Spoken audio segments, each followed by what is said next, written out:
l'atelier. Aujourd'hui, je vais tenter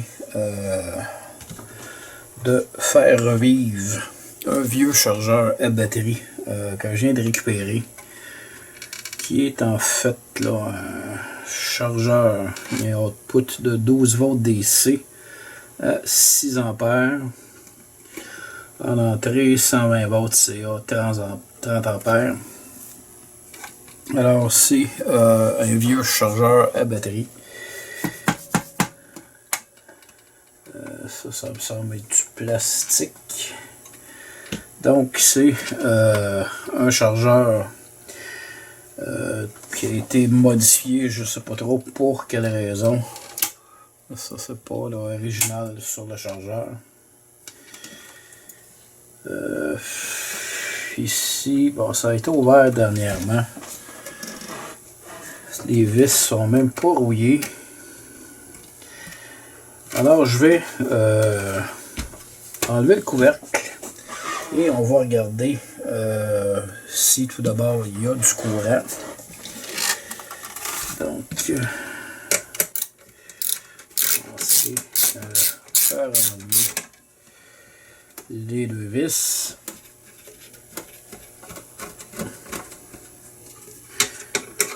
C'est des vis à tôle qu'il y a là-dessus.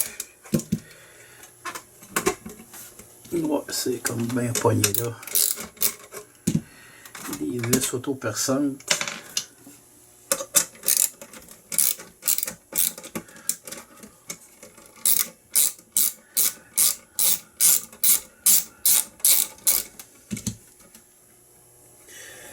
Alors ici, premier examen sommaire.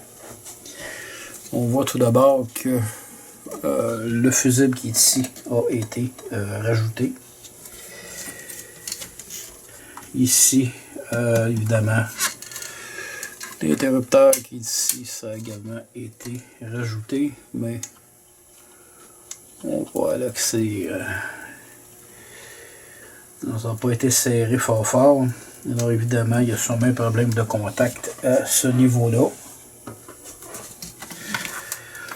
À l'arrière, il y a ici un fusible qui a été rajouté. Ça, c'est la sortie, sauf erreur, la sortie 12 volts. Donc, on a un fusible de combien là-dessus? Donc, un fusible de 10 ampères pour une ligne de 6 ampères. Et, bon, ça aussi, ça a été là, ajouté. Alors, première chose que je vais faire, c'est de serrer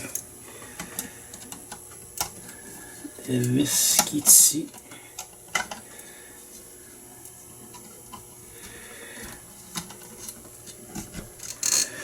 Alors, je vais maintenant tester le chargeur, question de voir s'il y a du courant. Et juste avant, on peut également voir à l'intérieur ici, il y a un carré qui a été découpé. Il y a un autre espace plus ou moins rond qui est découpé là-dedans. Le métal n'a pas été là, sablé. Donc il y a un danger de coupure ici. Et probablement que c'était pour un afficheur, probablement. Bref, je vais enlever également là, cette partie-là après. Mais tout d'abord, on va vérifier si l'appareil produit du courant. Bon, je viens de brancher mes deux fils de sonde reliés là, à mon voltmètre. Et maintenant, on va tester. 12,73 volts de courant. Alors ça, c'est excellent. Donc, pour la suite des choses, je vais percer les 4 rivets du devant. Et je pense qu'il me reste un afficheur en stock. On va mettre les afficheurs de courant là-dessus. Et je vous reviens. Bon, je suis allé dans mon cabanon récupérer une vieille batterie de marque Excite. Je vais nettoyer des poteaux. Ça fait longtemps que ça n'a pas servi, ça.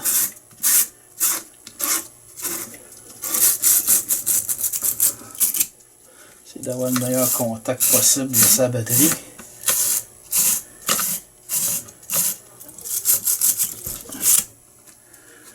Et on va tester maintenant l'appareil.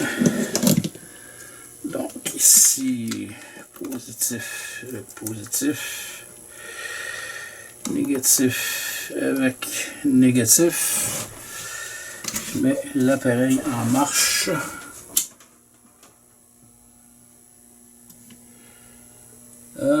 Ok, l'afficheur de l'appareil ne fonctionne pas. L'afficheur qui est ici. On va d'abord vérifier s'il y a une charge qui sert à la batterie. Positif avec positif. Oui, absolument. La charge se rend. Là, évidemment, si on vérifie la batterie en elle-même, pratiquement pas de jus dans la batterie.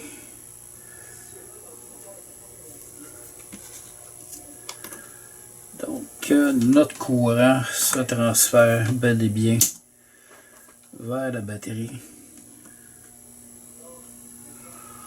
Donc, c'est fonctionnel. Alors, je vais, j'ai encore, je pense, des afficheurs en stock. Je vais vérifier. Ça, j'ai passé une commande, mais ça va prendre un certain temps. Mais j'ai encore là, des petits afficheurs comme ça. Donc, pour remplacer la pièce là, qui n'est pas fonctionnelle sur le chargeur, je vais tenter d'installer cet afficheur-ci. Ceux-là sont très, très capricieux. Et il y a une façon là, très spécifique là, au niveau du branchement. Alors, je vais percer la plaque et ensuite, je vais tenter d'installer l'afficheur numérique. Alors, après avoir effectué différents tests, l'affichage électronique ne fonctionne pas sur cet appareil. Je ne sais pas si c'est en raison de l'ampérage, pourtant, normalement, il devrait supporter 10 ampères. Et celui-ci m'en donne 6 au maximum. J'en avais 2 en stock, j'ai testé les deux, différents types de branchements, et ça ne fonctionne pas. Alors, ce que je vais faire, c'est que je vais installer, on peut brancher ici, cette espèce de petit voltmètre à aiguille. Donc, ça va au moins nous indiquer qu'il y a une charge qui est en cours. Et je regardais là, au niveau de ce qui me reste comme LED. J'ai ici, on peut bien le voir, un 120 volts qui peut nous indiquer là, que l'appareil est branché. Et j'ai un 12 volts DC usagé récupéré sur un de mes anciens projets que je peux également là, installer à titre indicatif. Là, ça fait que la charge est en fonction. Alors je vais utiliser, se tasser un peu, je vais utiliser le trou qui est ici, je vais devoir l'agrandir un peu afin de faire passer l'appareil, parce qu'actuellement ça passe pas. Je viendrai ensuite le coller. Et probablement ici, là, je viendrai installer au moins un afficheur, un LED qui va nous indiquer là, que l'appareil est bel et bien sous tension. Alors, je me prépare et je me mets au travail.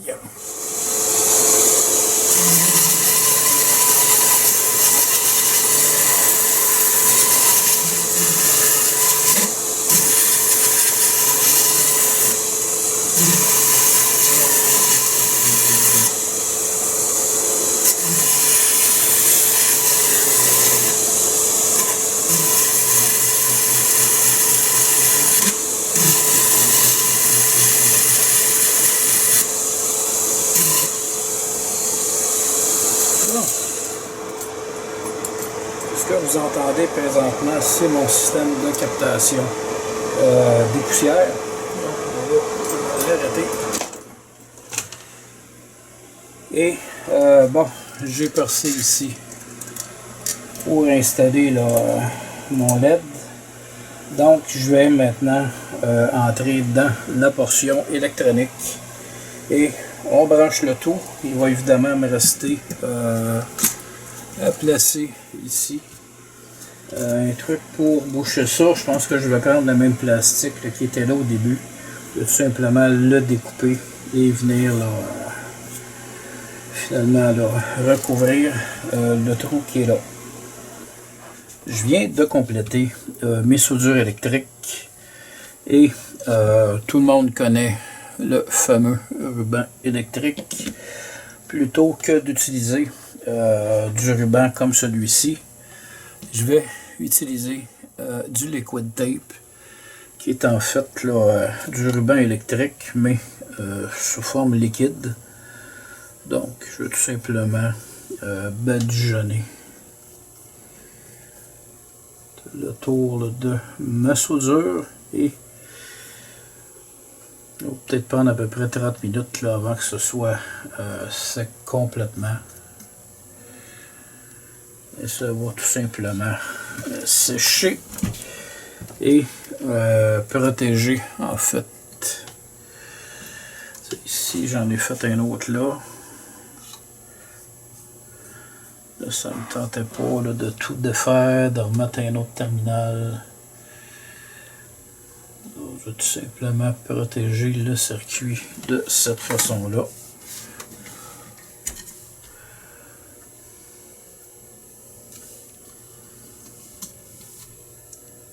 Ça ici, l'autre côté de la lumière, je l'ai soudé sur ce terminal-là. De toute façon, le terminal était découvert, là, fait que ça ne changera pas grand-chose. Je suis juste assuré que la soudure était bonne. Alors, souvent, lorsqu'on soude sur des terminals comme ceux-ci, si on n'utilise pas là, de pâte pour nettoyer le métal avant, la soudure se fait assez difficilement et souvent pas du tout.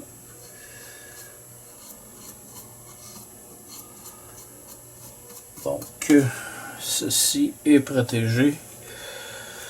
Je vais maintenant procéder à renforcer ici. On peut bien le voir, j'ai branché tantôt là, mon afficheur de voltage. Donc je vais mettre un petit peu de colle chauffante à l'intérieur, question de le solidifier.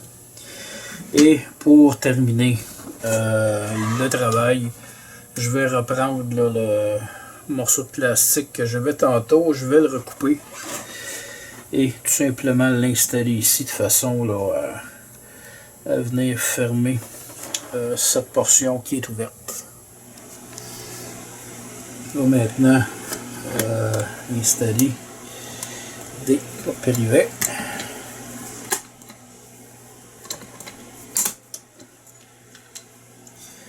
Et je vais maintenant mettre le dernier.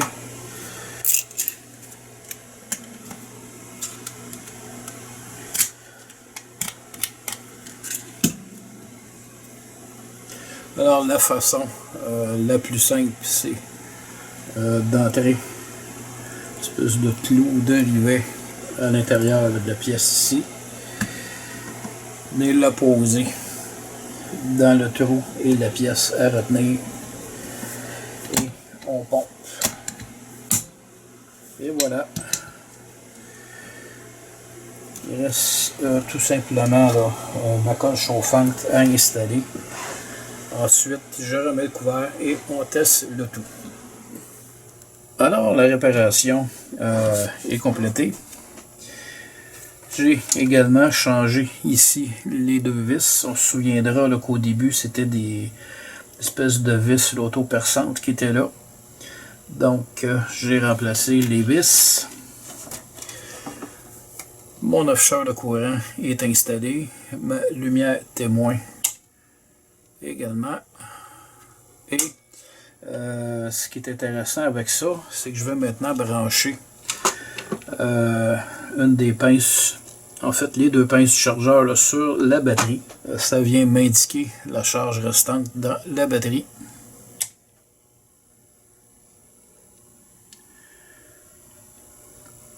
On va attendre là, une petite 30 secondes et on va juste vérifier, voir si le courant dans la batterie a monté.